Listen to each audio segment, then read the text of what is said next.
Herself in front of a crowd of voters to let them have their say, holding the first of a planned series of public town halls, tackling a range of issues and taking some at times tough questions, including an obvious one. Just why would she take the political risk of facing potentially angry voters?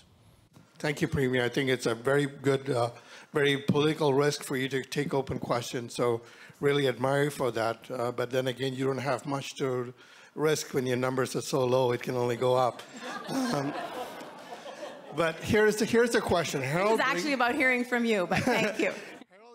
I hear that line getting some laughs from the audience and the Premier, but this wasn't necessarily a friendly crowd. Tickets were first come, first serve, and Wynne was called to account on a number of issues. Greg Ross was at the town hall. He joins us now. So hydro prices, Greg, certainly one of the big issues coming up tonight. Absolutely, and something that Wynne has had to deal with it throughout her leadership. Wynne's Fair Hydro Plan reduced the average household electricity bill by 25%.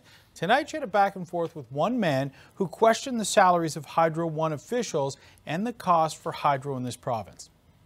How do you rationalize the CEO of Hydro One making $4.4 million a year when the CEO of Hydro-Quebec makes $400,000 and the CEO of Hydro-BC makes $400,000? All the while, we have poor people across the province continue to have their power disconnected. How do you rationalize that? Well, the disconnection policies.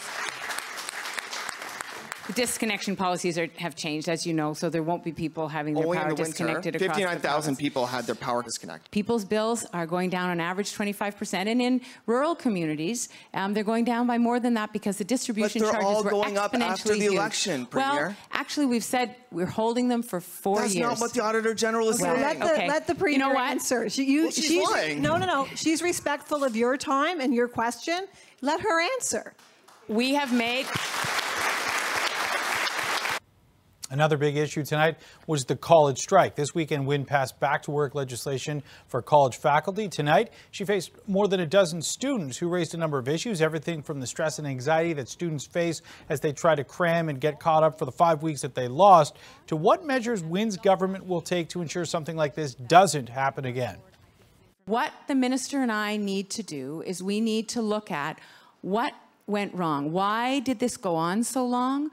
Why was it so challenging to hold the two parties accountable, to get to the table and actually get a deal? So we are going to be looking at what changes we could possibly make.